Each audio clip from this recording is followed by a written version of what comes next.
평화통일 정책에 관한 대통령 자문을 맡는 민주평화통일자문회의 사무처에 왔습니다. 탈북민 출신으로는 처음으로 태영호 전 국민의힘 의원이 기용돼 화제였는데요. 태 처장을 만나 달라진 국제정세 속 대북 정책과 현재 북한이 처한 상황에 대해 들어보겠습니다. 아이고, 안녕하세요. 오랜만에 인사드리겠습니다. 네. 어떻게 잘 지내셨나요? 예. 어떻게 반갑습니다. 7월에 임명되시고 나서 어떻게 좀 지내셨어요? 지금 한 3개월 됐는데 처음 해보는 일이라 매우 바쁘게 지냈죠. 태 처장은 트럼프 미국 대통령 2기 대북 정책을 어떻게 전망할까? 신뢰와 고래, 일단 기업인 출신이기 때문에 기업가들의 특징이 뭔가 하면 가만히 있으면 이익이 창출 안 되거든요. 대북 정책에서도 트럼프 대통령은 그 무엇인가 새로운 것, 새로운 거래 이런 걸 해보려고 북한에 끊임없이 라브콜도 보내고 북한을 흔들어도 볼 겁니다. 미북 정상회담 성사 가능성도 높게 봤습니다. 저는 정상회담은 할 것 같아요. 그러나 지금 많은 사람들이 예측하는 것처럼 내년 상반년 안으로 정상회담이 이루어질까? 저는 여기서는 대단히 회의적인 생각을 가지고 있습니다. 하지만 트럼프와 김정은이 만나게 되더라도 비핵화보다는 우크라이나 전쟁과 북한의 러시아 파병이 더 큰 의제가 될 것으로 내다봤습니다.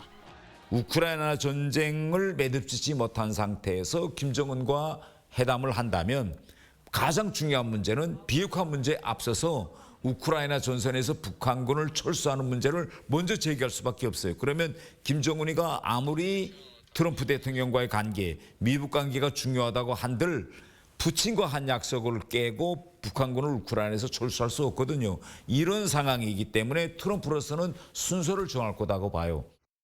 러시아 파병으로 몸값을 높인 김정은이 중동 등 국제 문제에 보다 더 적극 개입할 가능성도 점쳤습니다.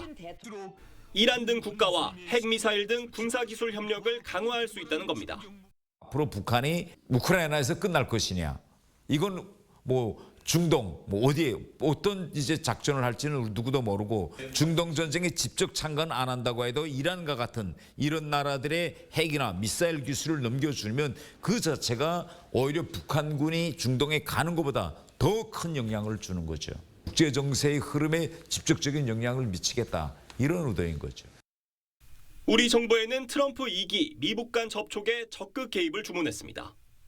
절대로 우리를 패싱하고 직접 미국이 북한과 접촉하고 그 어떤 딜을 맺는 걸 우리가 차단하고 그 어떤 협상이 이루어지더라도 서울을 통해서 이루어져야 된다는 강한 메시지를 저는 보내야 된다. 저는 이렇게 생각합니다.